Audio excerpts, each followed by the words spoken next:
Hello dear students, हमारे YouTube channel SVM पर आपका स्वागत है।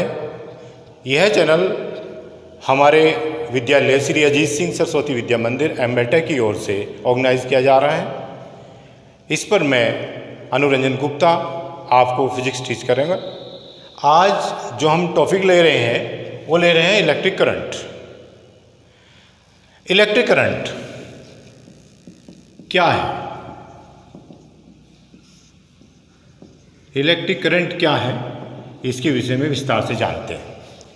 देखिए, यदि हम दो पृथक पृथक चालक A एंड B लें, इनमें A का विभव B से अधिक है, तो इलेक्ट्रॉन की टेंडेंसी क्या होती है? कम विभव से अधिक विभव की ओर चलने की होती है। कब तक? जब तक कि दोनों का विभव समान ना हो जाए। किधर से किधर?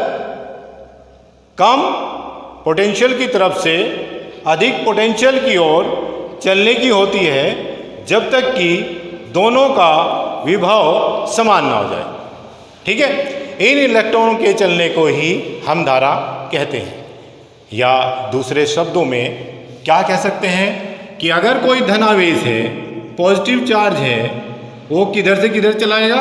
वो इसके इलेक्ट्रॉन के अपोजिट चलता है, क्योंकि इलेक्ट्रॉन ऋण आवेशित होते हैं। तो धन आवेश किधर से किधर चलेगा?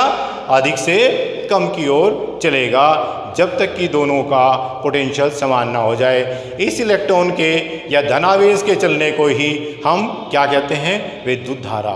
क्या कहते हैं? विद्युत धारा। कब तक ये चलेंगे? जब तक कि दोनों का विभव समान ना हो जाए। ठीक है, अब हम जानते हैं कि भाई ये होती किस तरीके से चलती है। जैसे बच्चों आपने अगर देखा है, नदी बह रही है, उसमें पानी प्रवाहित होता है, उसकी डायरेक्शन एक होती है, और उस पानी के बहने को हम कहते हैं जलधारा। इसी प्रकार से विद्युत धारा क्या होती है? इलेक्ट्रॉनों का बहना या धनावेश का चलना। अर्थात यदि कोई आवेश चल रहा है तो वहाँ धारा उत्पन्न जरूर होगी, लेकिन किस तरीके से? वो एक ही दिशात्मक हो। और ये जो इलेक्ट्रॉन होते हैं, इनको कहते हैं मुक्त इलेक्ट्रॉन। मुक्त इलेक्ट्रॉन क्या होते हैं?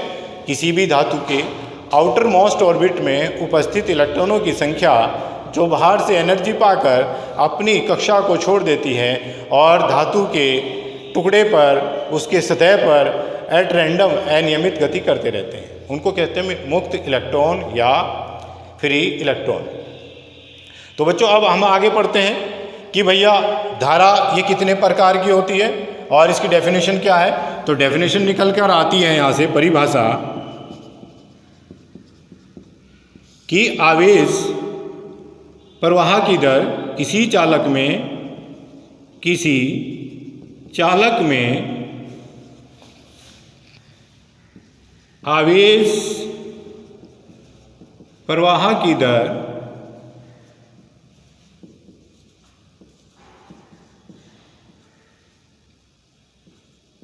विद्युत धारा कहलाती है।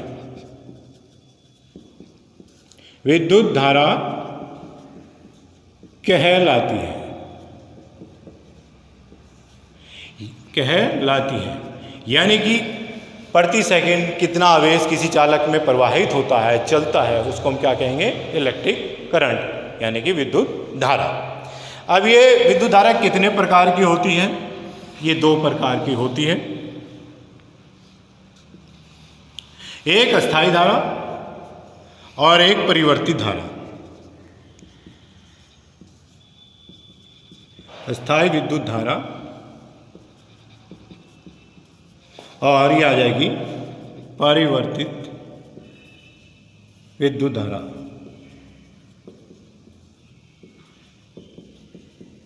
ठीक है, ये जो हमारी ये विद्युत धारा है दो प्रकार से होगी, एक अस्थायी विद्युत धारा और दूसरी परिवर्तित धारा। इसमें क्या होता है? जब किसी एक समान परिच्छेद या किसी परिच्छेद से एक निश्चित आवेश निश्चित समय में प्रवाहित हो रहा है, तो अस्थायी रूप से प्रवाहित हो रहा है, अस्थायी आवेश अस्थायी t समय में प्रवाहित हो रहा है एक परिच्छेद से, ये कोई परिच्छेद है, तो जो धारा होगी वो अस्थायी धारा कहलाएगी। अर्थात मान लीजिए q आवेश जा रहा है t समय में, तो I = आ जाएगा Q/T। और ये क्या है, जब डेल्टा Q आवेश यानी कि जो लगातार परिवर्तित हो रहा है डेल्टा T समय में प्रवाहित हो रहा है अनियमित रूप से,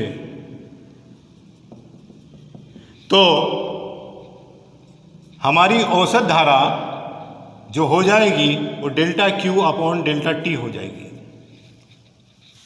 और तत्कालीन ताक्षणिक मान जो उसका होगा I = limit delta T tends to 0 delta Q/डेल्टा T, और इसको लिख सकते हैं dQ/dt।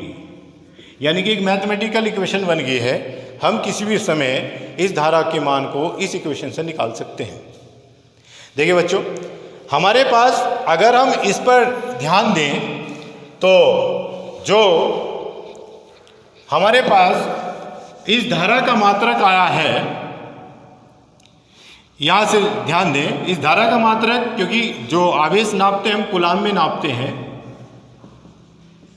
और समय को सेकंड में नापते हैं, तो यहाँ से होना चाहिए कूलाम प्रति सेकंड। परंतु धारा क्योंकि मूल राशि है, विद्युत धारा कैसी राशि है, मूल राशि है, मूल राशि है, तो इसका मात्रक मूल मात्रक होगा जिसको हम कहते हैं एम्पियर। ये एक मूल मात्रक है, अर्थात विद्युत धारा का मात्रक ये ना बोलकर हमें एम्पियर बोलना है। ठीक है, तो विद्युत धारा का मात्रक होगा एम्पियर। कैसी राशि है, मूल राशि, और ये अदिश राशि होती है। कैसी राशि होती है, अदिश राशि, इसमें डायरेक्शन नहीं होती। ठीक है, हालांकि ये एक तरफ से दूसरी ओर चलती है, लेकिन फिर उसके बाद भी हम इसको अदिश राशि कहते हैं। ये आगे बताएंगे क्यों। तो देखिए बच्चों, अब हम ये कह सकते हैं कि 1 एम्पियर किसके बराबर होता है। देखिए, हम कूलाम प्रति सेकंड लिखा, तो हम यहाँ लिखेंगे 1 कूलाम आवेश यदि किसी चालक में 1 सेकंड के लिए प्रवाहित होता है तो उत्पन्न धारा 1 एम्पियर कहलाएगी। या इन अदर वर्ड्स ये बोल सकते हैं कि 1 कूलाम में इलेक्ट्रॉन की संख्या होती है। देखिए, इलेक्ट्रॉन की संख्या निकालें यदि हम 1 कूलाम में, तो 1 कूलाम अपॉन 1 इलेक्ट्रॉन का आवेश 1.6 × 10⁻⁻19। ठीक है जी, इससे हम काउंट कर सकते हैं। सूत्र कहाँ से आया, N = Q/E से। ठीक है, तो ये आ जाएगा 6.25 × 10⁻18 इलेक्ट्रॉन। अर्थात अदर वर्ड्स में हम ये बोल सकते हैं, यदि किसी चालक से 1 सेकंड में इतने इलेक्ट्रॉन प्रवाहित होते हैं तो उत्पन्न धारा 1 एम्पियर होगी। अब हम जो धारा है इसके प्रकार वैसे कितने होते हैं, कितने प्रकार की होती है, वो पढ़ते हैं। देखिए, ये है विद्युत करंट यानी कि विद्युत धारा। इसके 2 प्रकार होंगे इलेक्ट्रिक करंट। एक तो होती है, एक होती है आपकी DC current, direct current, DC यानी कि direct current.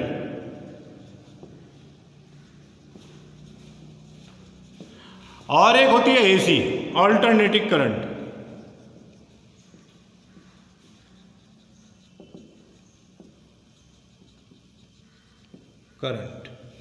Alternating current. DC को जो हम बोलते हैं वो बोलते हैं आपकी दिष्ट धारा। ठीक है ना जी। और जो एसी को बोलते हैं उसको बोलते हैं प्रत्यावर्ती धारा, यानी कि हिंदी में इसको बोलते हैं दिष्ट, और इसको बोलते हैं प्रत्यावर्ती धारा। देखिए, इनमें फर्क क्या है, आपके बता दें ये उत्पन्न कहाँ से होते हैं। जैसे हमारे घर में बैटरी है, यानी कि विद्युत जो सीसा संचायक सेल बोलते हैं या बैटरी बोल देते हैं आम भाषा में, तो उससे, या इन्वर्टर पे लगा हुआ जो हमारा बैटरी होती है उसके बारे में विषय में बात करें, तो उससे जो धारा मिलती है या सेल से जो हम सेल्स डालते हैं किसी टॉर्च वगैरह में, वो दिष्ट धारा होती है। ये होती क्या है, ये समय के साथ इसके दिशा और मान में कोई परिवर्तन नहीं होता।